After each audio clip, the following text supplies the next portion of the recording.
Trade and Industry Minister Rob Davies says a comprehensive strategy is required to deal with the competition that imported chicken poses to local poultry producers. But his solution of raising general tariffs instead of imposing anti-dumping duties has disappointed local producers. Kevin Lovell, who's the CEO of the South African Poultry Association, and Chris Skitter, who's CEO of Astral Foods, joins us now for more detail on what exactly is playing out here. And Chris, let's perhaps start off with you as a producer within this space.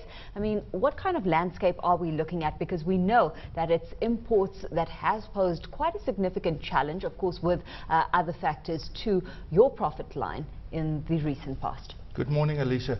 Yes, locally we produce an order of about 19.5 million birds per week, and our per capita consumption growth has grown neatly from about 20 kgs per annum to 35, so a healthy growth. Now we've made the investment and the integration to produce that number of birds to cater for local consumption.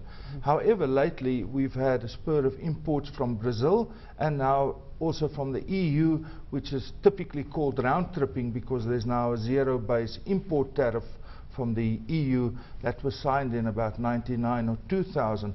So for instance, in the month of October, birds or mass poultry to the equivalent of about 8.8 million birds per week, where we produce 19, arrived on our shores, and it was flooded our market. So a typical good December for poultry producers that will set them up for the weaker months was just not there. And you've seen the recent results, poultry producers in the red or negative when it comes to margins, purely because of that influx of poultry into our country. And I remember your statement a couple of weeks, maybe a month or two ago, you know, really under pressure as a company, and you stated this. Kevin, perhaps, you know, we always tend to simplify things, we get an impression. My impression is cheap imports dumping from Brazil. One imagines ships full of frozen chickens being, you know, offloaded onto the quayside at Durban or wherever.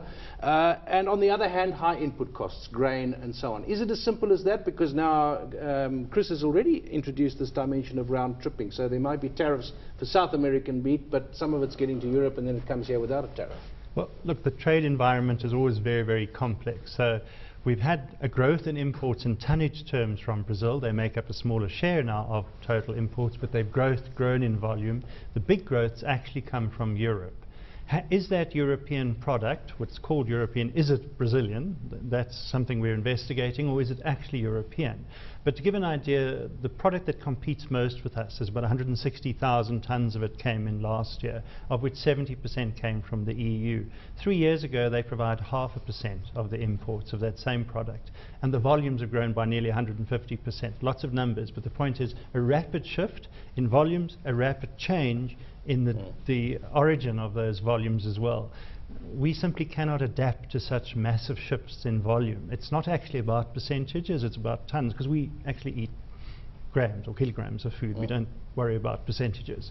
And that's really the harm. And when the minister, we'd had an action against Brazil, which is a specific action, anti-dumping, unfair trade. When he declined to approve that, ITAC had found it to exist. He came up, so we were disappointed, but he also came up with a general solution. He acknowledged we have problems within the industry. In his own words, he said there are polycentric issues involved. I'm afraid I still don't quite understand what polycentric issues are. No, we don't either. But it's fine, but those are the words that we used, and a comprehensive strategy is required. And we're very happy that he's looking at it now, and we've had quite a number of high-level engagements within DTI to look at what such a strategy could mean. Chris, this sounds like the language of diplomacy and politics and bureaucracy. Meanwhile, you've got to run a business.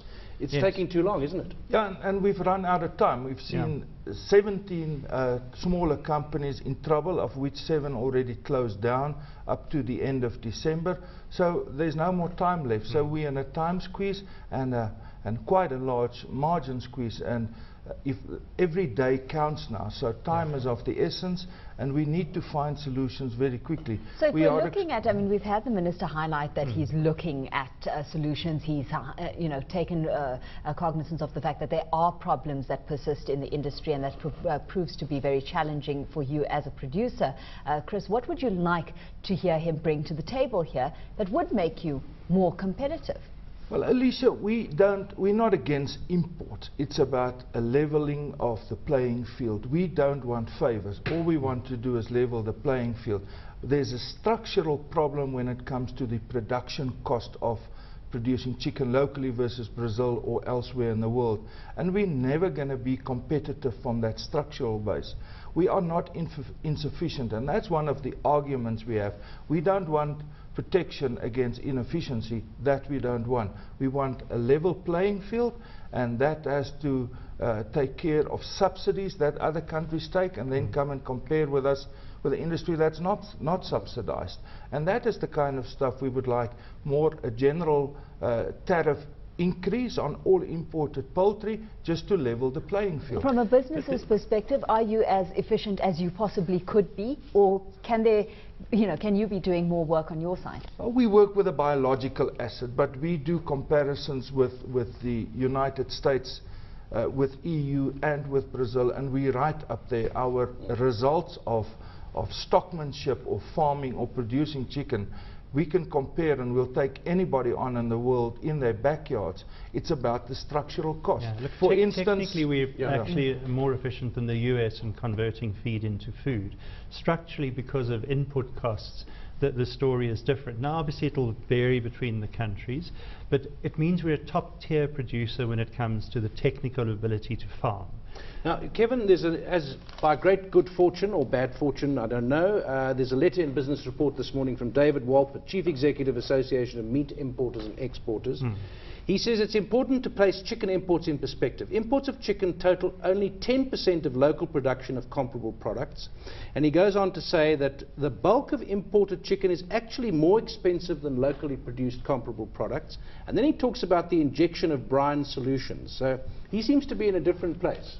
Yeah, he is. And I was wondering whether that calculator that David Mania gave to Minister Sisulu is still available, because next time I meet David for coffee, I should offer it to him.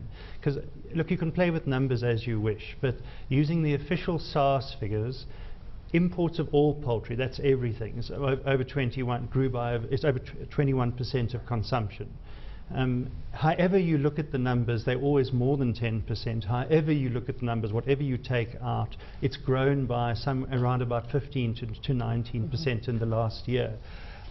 So when it comes to the numbers, David definitely needs a calculator. When it comes to the issue of brine, he confuses himself actually, is that the chickens used to come primarily from Brazil. These the ones he's talking about in particular, they now come primarily from the European Union.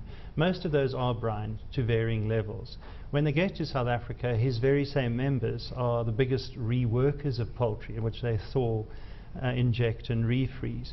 So I think he confuses his own argument. However, what everybody should be aware of is that the government wants to regulate the practice of brining much more closely than it is now. What is brining? It's injecting chickens with fluid to make them heavier. No, it's making them taste better.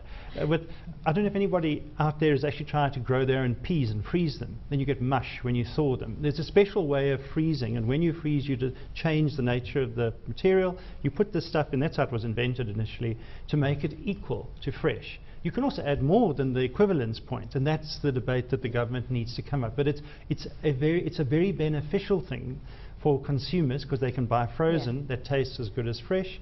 And then there comes this argument point where David and I can have lots of coffee and discuss. David Walpert. Not this David, no, David Walpert. We do have coffee. But David, just a quick other argument is, and people think they're paying for water, which is not true. If you and we do it on a daily basis, we have independent tasting panels, tasting all these variants of chickens, and we know where the consumer wants the brine injection, and that's what you state on your packaging. But if you take a breast meat and there's no bone, no skin, no injection, and you would pay about 45 Rand a kilo. Now you get an IQF, individually quick frozen, and there's skin, bone and brine. And that you're going to pay currently about 14 Rand a kilo. So it's 14 versus 45.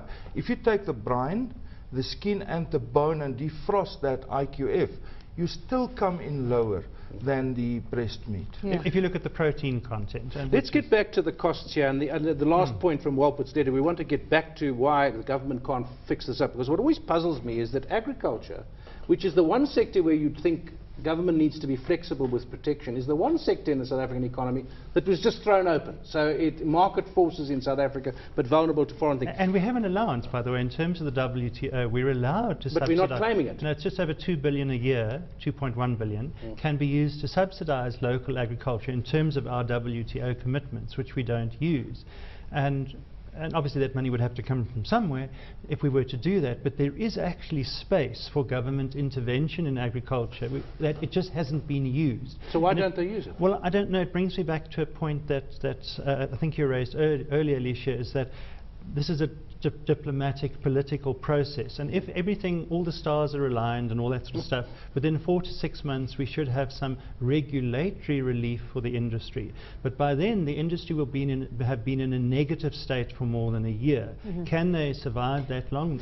I would obviously, as an outsider representing them all, question that. Chris, as an insider, can perhaps speak more closely to that, but that's a real problem for us. Yeah, Chris, we've been talking about catering to domestic demand. What about that export potential? I mean, why aren't we exporting more than we are at the moment? Are we exporting enough? Just to follow on that, that's Walpert's last point. One of the questions is why all the extra capacity, which is in the industry, can't be used to drive exports? If there's a global surplus, I suppose there's not much chance of that. Now, that's one of the arguments we have. We're on a little island here.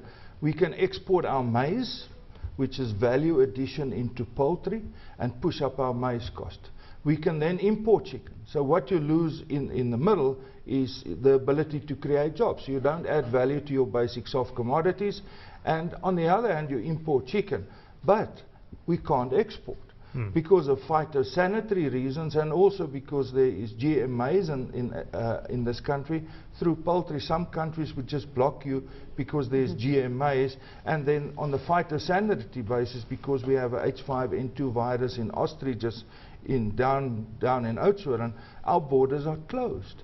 Also, our sister countries or neighboring countries protect their local industries. They do. So in Namibia, we just had the start-up of a infant industry in poultry, and 42% import duty slapped on us. So overnight they protect us. So we've got no protection. You can import, but we can't export. So if you want to write a book on the perfect storm, this is the start of it. That's the first chapter. The other chapters would be on the rising input cost. The major participants in our cost structure is feed. Now maize and soya over the past year and a half doubled.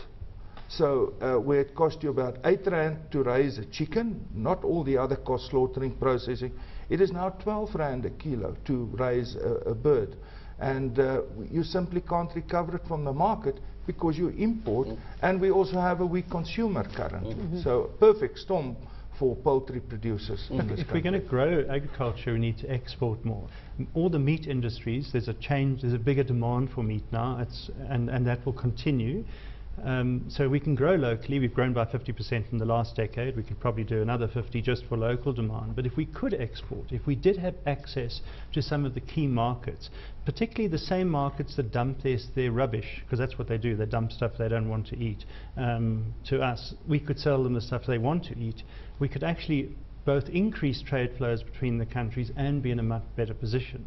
But that requires first all these phytosanitary and trade measures, and then it requires that government and industry make an effort to actually open up targeted markets. Especially, Kevin, and you've highlighted this in some of your notes, if the poultry industry can be used in actually achieving some of the NDP goals and aims, ambitions moving forward. Correct. And we were specifically approached by the NDP to come up with proposals. What could we do to add towards that 1 million jobs that are promised within the NDP? And we've done the numbers. We know how we can add quite a lot of those jobs, depending on the different scenarios, maybe up to 100,000, not directly and indirectly and in the grain industry. So we can actually be very, very useful to this creating a better life for all. And I think that's why where we sense there's a swing in the way the government is interacting with us. They see us as now we should partner, we can partner. If we do partner, we'll go somewhere. What do we do in the meantime? I think that's really the real worry now. How many companies will still be here by the time we've Well, and the question I want to ask there is how flexible is the industry? What was the number you said per week? We produce 19.5 million birds per week for the local market. This is the South African farmers. Yes, for local consumption. Yeah. For local consumption. That's 80 million a month. Yes. 80 million Well, birds it's about a a billion birds a year, roughly. Gee, that's and a lot on top birds. of that, we... That's how much you eat, David. David, God, no, he David, doesn't the want to interesting do that. thing is here, we don't have a volume control like an importer would have. So in order for me or for Astral to produce 4.5 million birds a week, every day, every minute of the day, distribute them, feed them, rear them, you have a breeding program from the grandparents of these birds. And to change that volume there is a 2.5-year program. So I can't adapt to quick imports. The local productions, the only thing I can do is stock up the cold storage and then sell it at a price whatever the market can take it away, and that's below cost. Now, we should say that's good for the consumer, but it's not good in general for the country because you don't have money to reinvest for growth. Yeah. And you know, you pay your taxes, you pay your dividends, the rest of that you want to employ into growth for the future. Well, No margin, no growth. Gentlemen,